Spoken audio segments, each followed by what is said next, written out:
Hey y'all, I hope everybody's doing good. My name is Jonathan Farrior. I'm one of the registered dietitians at the Hunger and Health Coalition. And this month is National Nutrition Month. So one of the things that we wanted to do with our organization is kind of showcase, okay, we got a bunch of food. I'm going to go through it all in just a minute. Wanted to show you some things that you could do with this food. And because this month's theme for National Nutrition Month is that food connects us, I wanted to focus on a handful of cultural dishes that I believe many people may enjoy, right?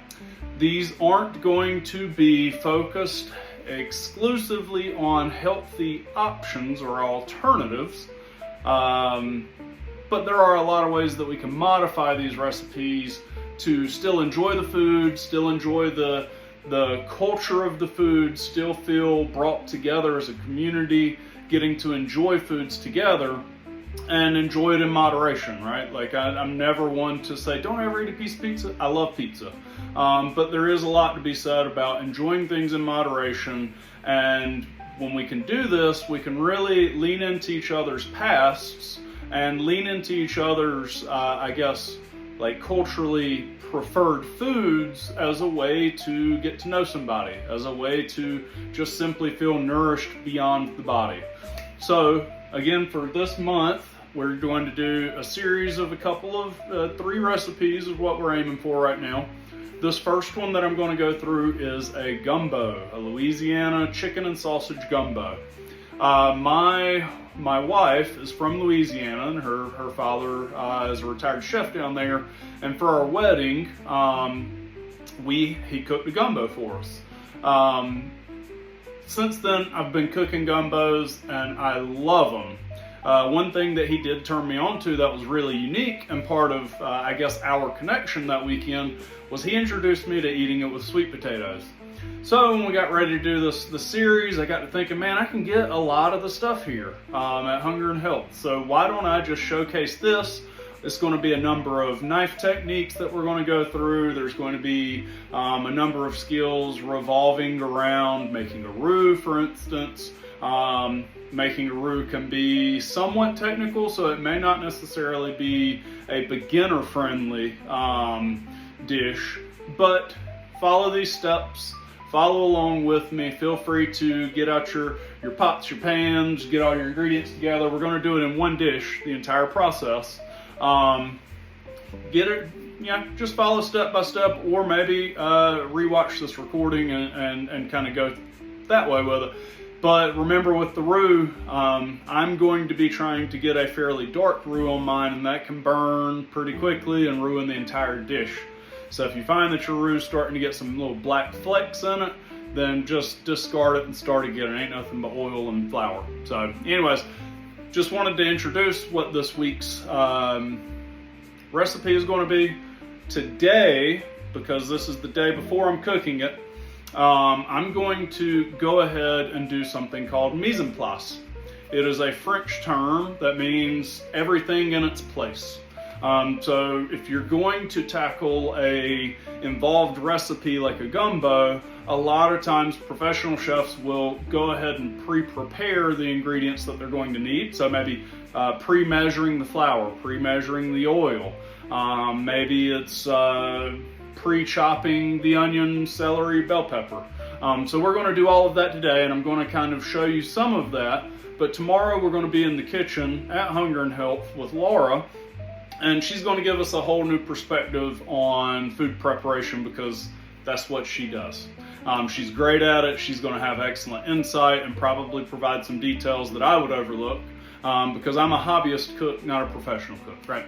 So I'm just going to jump right in. I'm going to start by showing you all the ingredients that I got.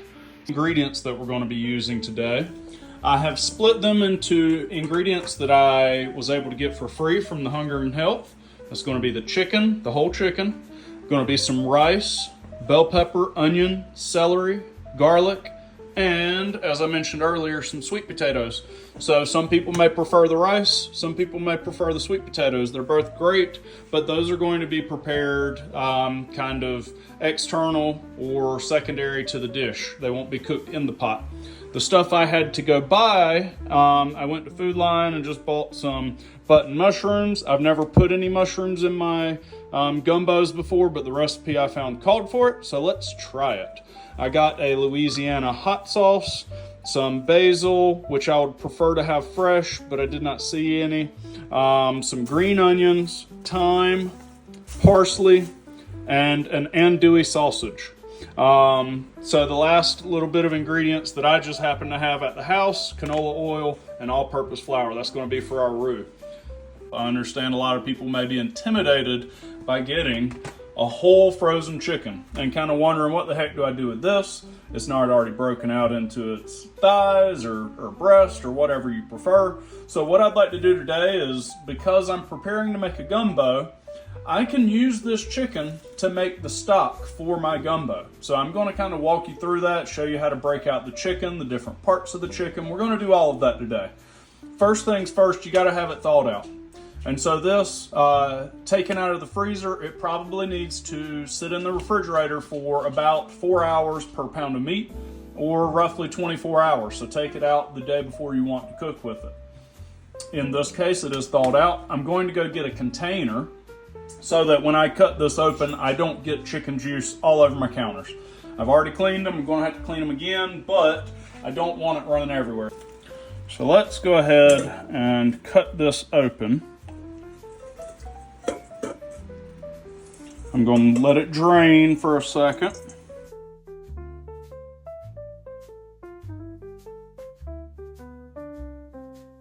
And after I can take this out, I'm going to remove and discard the plastic. For now, I'm just going to set it right back on this plastic bag I had. And with some pre-bagged chickens, there's going to be a little giblet bag inside. So you want to feel around, make sure it's not hidden in there. And this one is not. So they didn't include that giblet bag. Sometimes, especially if you're getting like a whole turkey, if you're getting a whole turkey, a lot of times they will have the gizzards and the innards and all of that stuff in there for you. So with this one, it's already removed from the bag. I'm going to let it drain for just a second, and then I'm putting it straight into a pot of water. All right, so there's a couple ways you could go about it at this point. Personally, I think I'm going to go ahead and break this down into the individual pieces of the chicken. You could leave it whole if you want, and then break down the carcass at the end. Really personal preference at that point. But I want to point out a couple pieces. We got the wings here. There's going to be a little knuckle joint right here. I'm not using the best knife. I should have a deboning knife, but you can cut around that.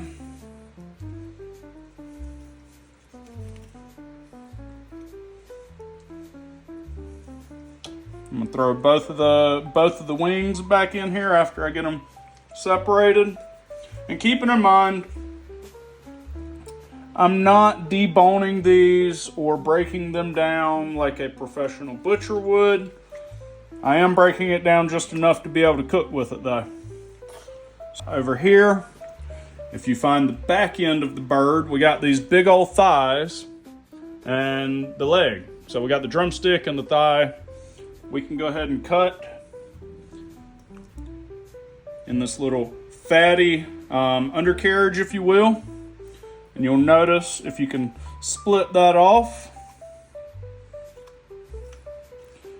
it is going to separate pretty well from the breast. Again, there's another joint here. And we're just going to cut in. Some people will kind of snatch on it and just break it off. I don't think I want to do that. I don't want chicken juice splattering all over my kitchen. That's one thigh. Let's get the other. Again, find this little section here. It will separate from the rest of the torso tissues pretty well. And cut on in here. Come around. And then you'll find that little joint right here and get up behind that. This doesn't have to be perfect because at the end of the day, we're going to boil it and then discard the rest of the carcass. So what we have here is kind of the spine and the two breasts. Now let's go ahead and cut out the bony carapace. It'll make it easier later.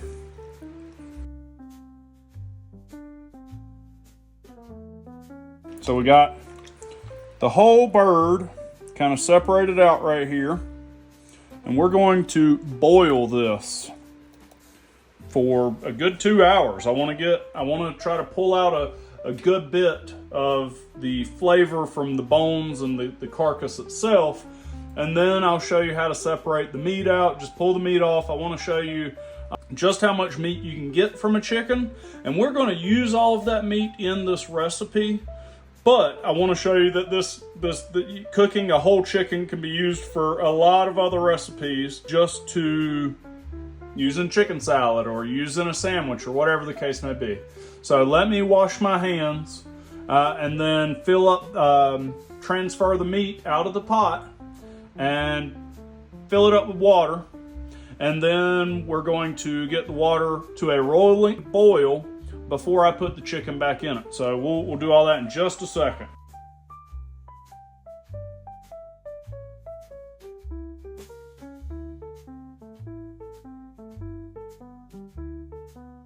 Just moved the chicken back into this bowl that we originally had it in. We're going to get the water to a boil. I didn't fill it all the way up because I wanted room for this chicken to still fit without overflowing. I wanted enough water also to be able to make my gumbo tomorrow. So this is going to kind of fill dual function of chicken stock for tomorrow, as well as just providing the prepared meat for the dish. It's starting to boil. I'm going to give it another maybe minute or so, and it should be at a rolling or rapid boil. And then we're going to enter the chicken. We're going to put the chicken in there slowly and carefully. And if I need to add a little bit of water to make sure the chicken's covered, that's perfectly fine. But then from there, we're going to really sanitize this countertop, because what I'd like to do next is start some mise en place while this is boiling.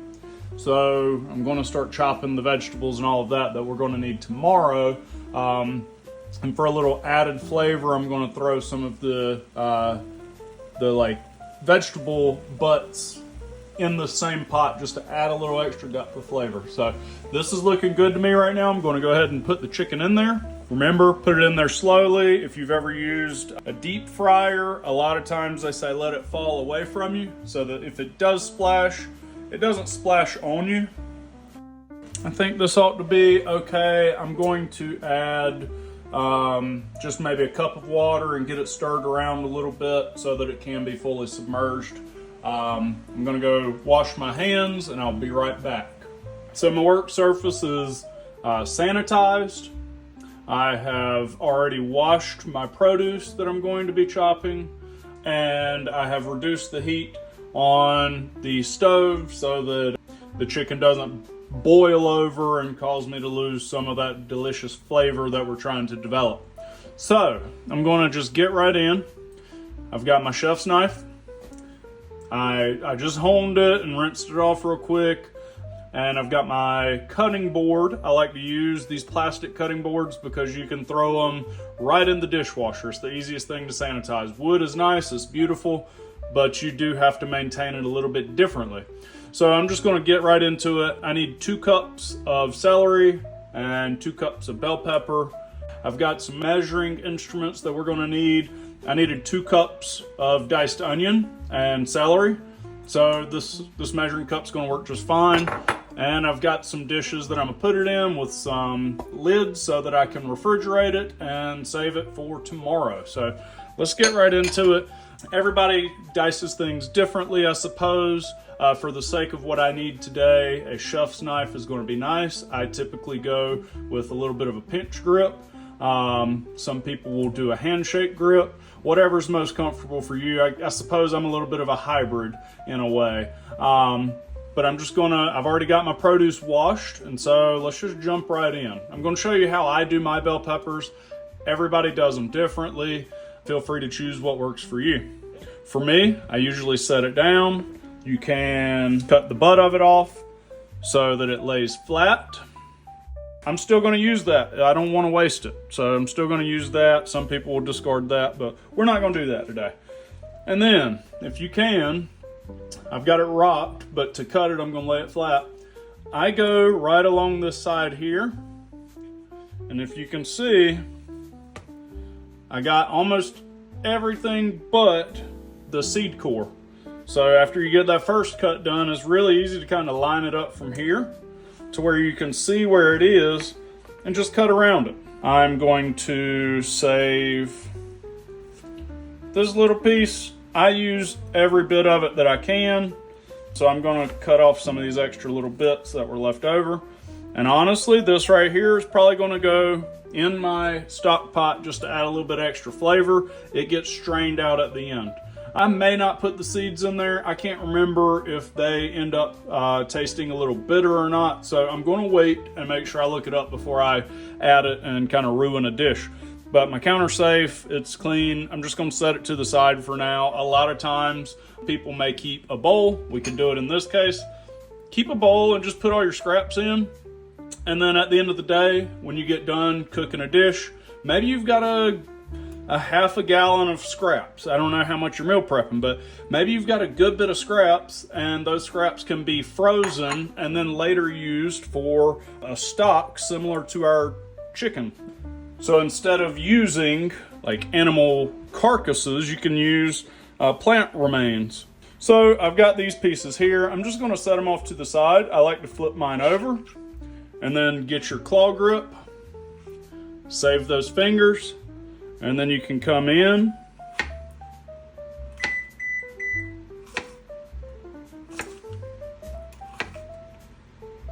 you got to keep sliding that claw backwards.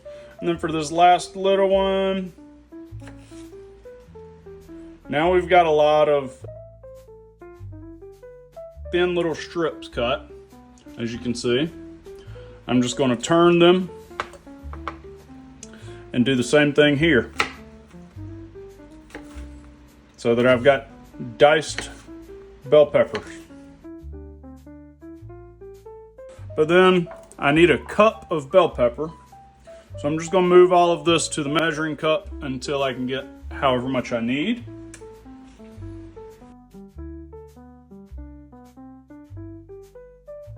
Remember, I'm not a chef. I don't have perfect cuts or perfect knife skills, and that's okay. I'm almost at a cup. Let's do one more and call it.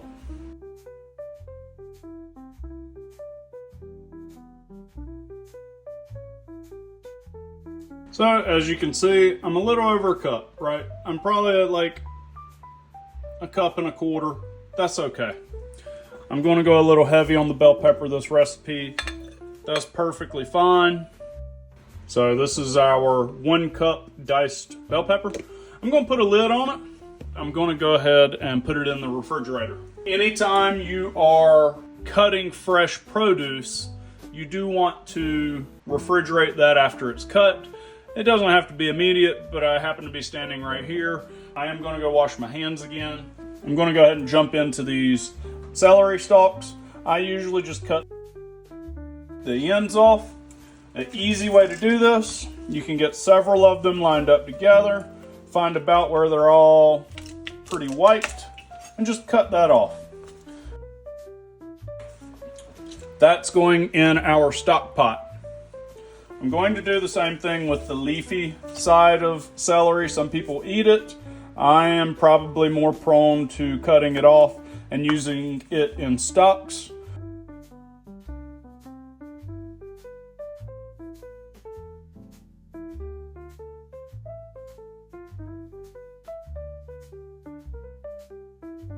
And then we're going to, again, line them up.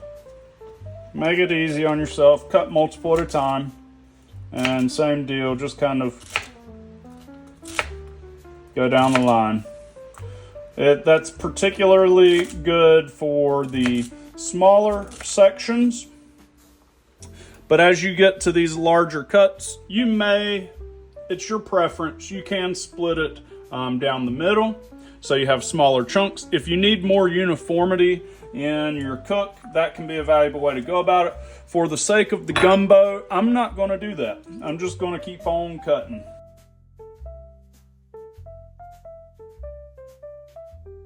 Every now and then, clear your board just to get stuff out of the way. It makes things a little bit easier to work with.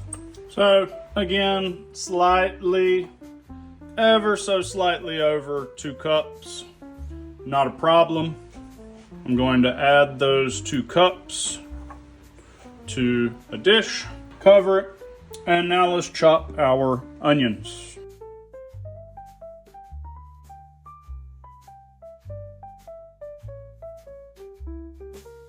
People will have different opinions on this.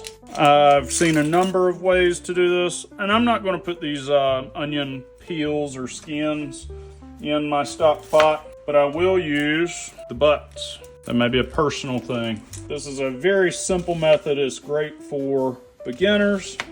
This top layer, I have a feeling, just from how green it is, it's going to be tough, so that's going in our stock pot. I've had some before where I bit into it and you can't hardly chew the onion.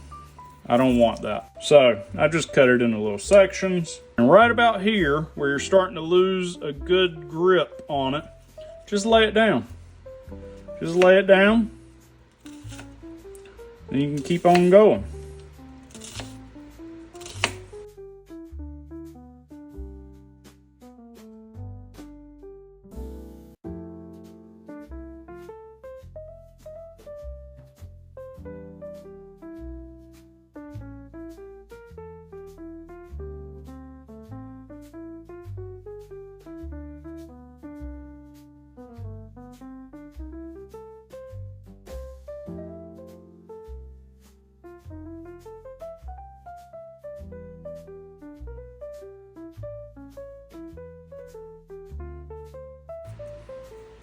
So again, this is about 2 cups of onions. I'm going to sprinkle just a couple more because we got them. We're going to add all that right in there. So we got our bell pepper and onion, our celery, all ready to go. So now this is pre-cut and ready to add to the recipe. I'm just going to throw it straight into the refrigerator and save it for tomorrow. Just want to do some real basics of measurement. We do need 1.5 cups of flour. I'm not getting super technical with it. I just want to try to level it off the best I can. If you were doing some baking, you might want to get a knife and scrape across the top. I need 1.5 cups, and this is a 1/2 cup scoop. And I need 1 cup of oil. That's just some measurements, some very basic measurements. Kind of what I wanted to really point at though is now that I've opened this bag of flour, you want to put it in something to keep the potential pest out of it. It's not going to fit in this container, this airtight container I've got, but I am going to put as much of it in there as I can. At least with this dish, I can protect most of it, and I'll put that in my cabinet. The little bit that remains in this bag, it's a small amount. I'm just gonna fold it up really tightly. I might put it in a Ziploc bag, just anything to keep it from being easily accessible by whatever might be crawling around the house. I just pulled all of the chicken out of the stock pot. What I want to do now is just kind of break off the meat and put that in a separate container that I can then rapid cool and put it in refrigeration for tomorrow. And then I'm going to put these bones back in there and let those cook down for another hour or so just to see how much we can extract from that. So I am going to take all the fat off of these as well. Because the chicken is very hot, I'm going to use 2 forks and just kind of show you. We've got this breast piece. It should just come right off. It's very well cooked. We cooked it in moist heat, so it should be falling off the bone pretty easily. There is this little section of meat right here that runs along the carcass that you can see under here. I'm just going to take that off. Again, all of this is just meat. There's not any more bones in here. If you see one, like I do see one right here, I do want to check for them. That's just a small little bone. Just remove that, and all the rest of this is good to be transferred to the storage bowl of, or the refrigeration bowl. If you need to, you can put your fork on the other side of this little bony ridge and use that to help pull it off.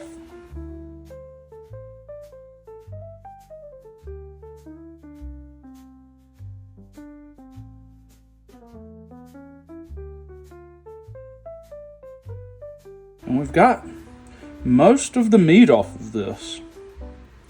Just that easy. So, I just want to show you the breast alone, how much meat we were able to get. And this, again, is just the breast. This is a lot of meat.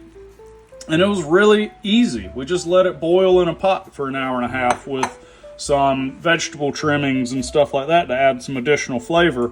I did not salt the pot, but if you were just going to eat it as is, you could salt the pot if you wanted a little bit more flavor. You could add whatever herbs and seasonings you want. But let's jump over, start working on some of these wings.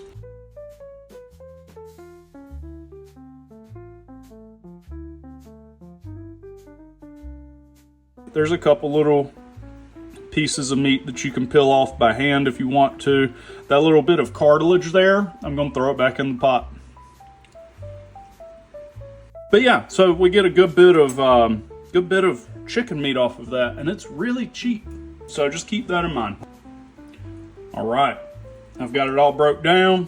This is quite a lot of meat for, I don't know, $8. You know, for us, because we're at Hunger and Health, it is free, and so that's quite a lot of meat that you could then shred up later and make chicken salad with. You could put it on a sandwich. There's all kinds of stuff you could do with the chicken. It is honestly pretty good all by itself. So just wanted to kind of showcase how we would go about using a whole chicken if we got one in our food boxes. And in this case, I boiled it. You could bake it. You could honestly cut off the portions like I did and batter them up and fry them if you wanted to. There's a lot of uses for these whole chickens. I think the biggest thing to remember is they are going to be frozen, so let them sit in a refrigerator, bottom shelf, maybe in a plastic bag to prevent leakage for at least 24 hours, and then certainly cooking it long enough to make it safe to eat. And yeah, you should be good to go. So if you got any questions about this, please reach out and I'd be happy to clarify. For now, I'm going to go ahead and get this in the refrigerator so that tomorrow when we get ready to use it, it's going to be cold and we can just kind of shred it by hand and throw it into our pot of roux.